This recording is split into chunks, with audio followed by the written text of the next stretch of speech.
আজকে আমি আপনাদের ভূমিহীন ক্ষেত মজুরদের জন্য বার্ষিক আর্থিক সহায়তা প্রকল্পে নাম নথিভুক্তকরণের আবেদনপত্রটি আমি ফিল আপ করে দেখাবো। ঠিক আছে, এখানে আছে প্রথমে আবেদনপত্র নাম্বার, অর্থাৎ এই জায়গাটিতে কিন্তু আপনাকে ফিল আপ করতে হবে না, এটা হচ্ছে অফিস ব্যবহারের জন্য। ঠিক আছে, তারপরে এখানে আছে হচ্ছে পার্সোনাল ডিটেলস, অর্থাৎ এখানে নিজের নাম ক্যাপিটাল লেটারে লিখতে হবে। তারপরে এই জায়গায় আছে হচ্ছে রেসিডেন্সিয়াল অ্যাড্রেস, অর্থাৎ বাসস্থানের ঠিকানা।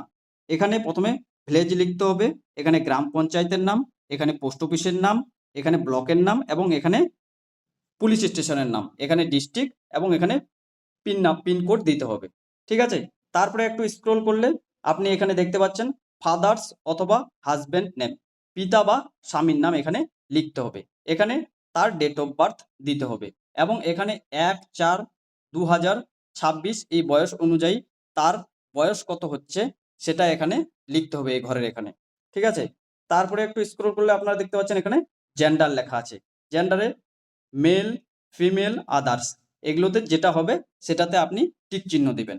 তারপরে এখানে আছে হচ্ছে কাস্ট, অর্থাৎ এসসি, এসটি এবং ওবিসি যেটা হবে সেই ঘরে টিক চিহ্ন দিবেন। তারপরে এই জায়গায় আছে মোবাইল নাম্বার, অর্থাৎ লিঙ্ক উইথ ব্যাংক অ্যাকাউন্ট, মানে ব্যাংক অ্যাকাউন্টের সঙ্গে যে নাম্বারটি যুক্ত আছে সেই নাম্বারটা কিন্তু এখানে দিতে হবে। তারপরে এখানে আধার কার্ড নাম্বার, অর্থাৎ এটা কিন্তু ম্যান্ডেটারি, এটা দিতেই হবে। তারপরে এখানে আছে ভোটার কার্ড নাম্বার, অর্থাৎ ভোটার কার্ড নাম্বারটা যদি আপনার থাকে তাহলে আপনি দিবেন, না থাকলে না দিলেও অসুবিধা নেই। ঠিক আছে, তারপরে একটু স্ক্রল করলে আপনি এই জায়গায় দেখতে পাবেন ব্যাংক ডিটেলস, অর্থাৎ ব্যাংকের ডিটেলস এখানে দিতে হবে, মানে ব্যাংক অ্যাকাউন্ট অনুযায়ী নাম, অর্থাৎ ব্যাংক অ্যাকাউন্ট অনুযায়ী আপনার যে নাম আছে সেই নামটা কিন্তু এখানে লিখতে হবে। এখানে অ্যাকাউন্ট নাম্বারটা আপনাকে খুব সুন্দরভাবে লিখতে হবে। তারপরে এখানে ব্যাংকের আইএফসি কোড নাম্বারটা লিখতে হবে এখানে। তারপরে এখানে ব্যাংকের নাম, তারপরে এখানে ব্রাঞ্চ নেম, মানে ব্রাঞ্চের নাম এখানে লিখতে হবে।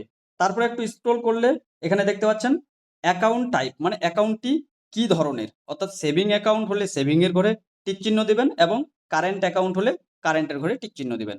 এখানে লেখা আছে তারপরে হচ্ছে অ্যাটাচ ব্যাংক ডকুমেন্টস, অর্থাৎ কি ডকুমেন্টস আপনি দিবেন, উইথ ফটোগ্রাফ ব্যাংক পাসবুক, মানে হচ্ছে ব্যাংকের প্রথম পাতার ছবি, না ক্যান্সেল চেক, যেটা দিবেন সেটা এখানে কিন্তু টিক চিহ্ন দিতে হবে। তারপরে এখানে নমিনি ডিটেলস, অর্থাৎ নমিনির নাম এখানে লিখতে হবে। তারপরে রিলেশন উইথ অ্যাপ্লিকেশন, নমিনির সঙ্গে আপনার রিলেশন কি আছে সেটা এখানে লিখতে হবে। তারপরে এখানে আছে নমিনিস ফাদার অথবা হাজব্যান্ড নেম, এই জায়গাটাতে লিখতে হবে। তারপরে এখানে তার date of birth, nominee date of birth এবং 1/4/2026 অনুযায়ী তার বয়স কত এটা এখানে বসাতে হবে। তারপরে একটু স্ক্রল করলে আপনি দেখতে পাবেন যে নেম অফ গার্জিয়ান, ইফ যদি 18 বছরের নিচে হয় তাহলে নমিনির অভিভাবকের নাম এখানে লিখতে হবে। ঠিক আছে, তারপরে এই জায়গাটাতে আপনি দেখতে পাচ্ছেন এখানে ডেট, অর্থাৎ ডেট মানে তারিখ বসাতে হবে এবং এখানে সিগনেচার করতে হবে, অথবা সিগনেচার যদি না করতে পারে তাহলে টিপসই করতে পারে, কোনো অসুবিধা নেই। এরপরে এখানে লেখা আছে অ্যাকনোলেজমেন্ট রিসিভ, অর্থাৎ এটা কিন্তু আপনাদের ফিল আপ করতে হবে না। তারপরে একটু স্ক্রল করলে আপনারা দেখতে পাবেন এখানে লেখা আছে পশ্চিমবঙ্গ সরকার কৃষি বিভাগ, অর্থাৎ ভূমিহীন ক্ষেত মজুরদের জন্য বার্ষিক আর্থিক সহায়তা প্রকল্পে আবেদনের জন্য ঘোষণাপত্র, অর্থাৎ সেলফ ডিক্লারেশন ফর্ম। এখানে আমি অর্থাৎ আপনার নাম লিখতে হবে। তারপরে এখানে উপভোক্তার নাম, অর্থাৎ পিতা অথবা স্বামীর নাম লিখতে হবে এবং গ্রামের নাম, অর্থাৎ গ্রাম পঞ্চায়েতের নাম, মিউনিসিপ্যালিটি, ব্লক, থানা এগুলো লিখতে হবে। তারপরে এটা আমি পড়লাম না, এটা আপনারা গোটাটাই একবার পড়ে নেবেন, এটা গোটাটাই। ঠিক আছে, এটা পড়ে নেওয়ার পরে তারপরে এখানে লেখা আছে আপনি যদি কোনো প্রকল্পের টাকা পান তাহলে এটাতে টিক চিহ্ন দিতে হবে, অর্থাৎ যদি কৃষক বন্ধুর টাকা আপনি যদি পান তাহলে কৃষক বন্ধুর এই ঘরে টিক চিহ্ন দিতে হবে। যদি লক্ষ্মীর ভান্ডার পান তাহলে লক্ষ্মীর ভান্ডার এবং অন্যান্য যেমন যুবশ্রী যদি আপনি পান তাহলে এখানে যুবশ্রী লিখতে হবে। যেটাই পাবেন আপনি এই জায়গাতে লিখতে হবে আপনাকে। তারপরে এখানে দেখতে পাচ্ছেন স্থান লিখতে হবে এবং এখানে তারিখ লিখতে হবে, এখানে সিগনেচার করতে হবে আবেদনকারীর সিগনেচার অথবা টিপসই। ঠিক আছে, তারপরে ৩ নম্বর পৃষ্ঠাতে এটা হচ্ছে ইংলিশে আছে, আমি বাংলাটা আপনাদের বলে দিলাম, এটা আর ওটা সেম।